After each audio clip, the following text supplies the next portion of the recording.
Sound सिस्टीमचा दणदणाट, कुठं पारंपरिक वाद्यांची सुनावट तर कुठं टाळ मृदंगांचा गजर, भगव्या पताका आणि मुखी विठूनामाचा एकच जयघोष.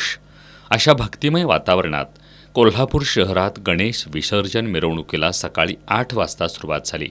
शहरातील मानाच्या तुकाराम माळी तालीम मंडळाच्या मिरवणुकीनं गणेश विसर्जन मिरवणुकीला सुरुवात झाली. तुकाराम माळी मंडळाची मिरवणूक मिरजकर तिकटीपासून पुढं सरकल्यानंतर शहरातील इतर मंडळांच्या बापांची मिरवणूक सुरू झाली. सकाळी 11 वाजल्यापासून मिरजकर तिकटीपासून बिनखांबी मार्गावर मंडळांची रीघ लागली होती. त्यामध्ये लेटेस्ट तरुण मंडळाच्या मिरवणुकीनं सर्वांचं लक्ष वेधलं गेलं. लेटेस्ट तरुण मंडळ आणि मंगळवार पेठेतल्या सनगर तालीम मंडळाच्या मिरवणुकीतील वारकरी दिंडीनं अवघं वातावरण विठ्ठलमय करून टाकलं होतं. त्यांनी टाळ मृदंगाचा गजर आणि विठू माऊलीचा जयघोष करत मिरवणूक लक्षवेधी केली होती. लेटेस्ट तरुण मंडळानं मिरवणुकीत संत ज्ञानेश्वर आणि विठुरायांची प्रतिकृती साकारली होती.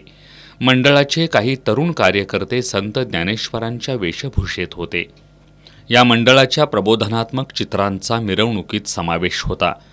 त्यासमोरच वारकऱ्यांच्या वेशभूषेत सहभागी झालेले मंडळाचे कार्यकर्ते आणि हातात भगव्या पताका तसंच लेझिमच्या तालावर ठेका धरलेल्या महिला अशा उत्साही वातावरणात लेटेस्ट तरुण मंडळाची मिरवणूक सर्वांचं लक्ष वेधत निघाली होती.